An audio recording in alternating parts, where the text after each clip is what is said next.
Io onestamente posso capire le persone che si sentono coinvolte, ma no, nello stesso momento in cui noi guardiamo Gaza, nessuno dice niente da un altro avvenimento in cui 2 milioni di persone e un po' di più sono coinvolti in una carestia vera, programmata, in cui sono stati più di 80.000 bambini che sono morti di fame. Qualcuno ha fatto delle firme, qualcuno ne parla, qualcuno ne sa qualcosa addirittura. È quello che io mi chiedo. Una partita di calcio è una partita di calcio. Poi se dobbiamo boicottare il calcio dove c'è Israele, ma io dico a questo punto, ma perché non boicottiamo anche tutte le ricerche mediche e tutte le innovazioni mediche che sono state fatte da Israele? Perché continuiamo a usare il telefonino, mi chiedo.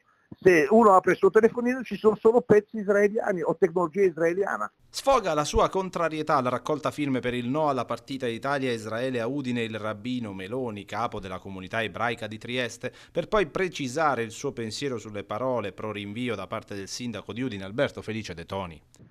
Onestamente l'anno scorso è stato ineccepibile quello che è successo nello stadio di Udine, persino il pubblico è stato per molti versi ineccepibile e io credo che qui si vuole strumentalizzare e anche usare gli udinesi, la stragrande maggioranza degli udinesi. Si vede che al sindaco non piace questo, si vede che al sindaco per suoi motivi politici o altri preferisce dare corda o ascoltare queste voci minoritarie.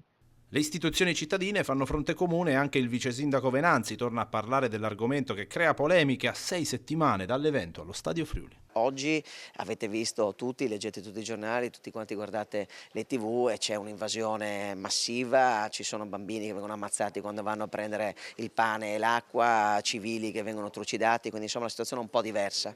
Allora lo sport è vero che dovrebbe essere uno strumento di unione, ma ahimè non possiamo ignorare che quel paese sta assumendo un atteggiamento molto pericoloso. Sono molto felice che il Viminale da Roma ci dica che Udine è una città sicura e quindi si può svolgere quella partita qui, ma allo stesso tempo io sono preoccupato perché ci saranno manifestazioni nazionali, internazionali, viene a dire per il luogo nel quale la città di Udine è collocata e io sono preoccupato per i miei concittadini e per la nostra città.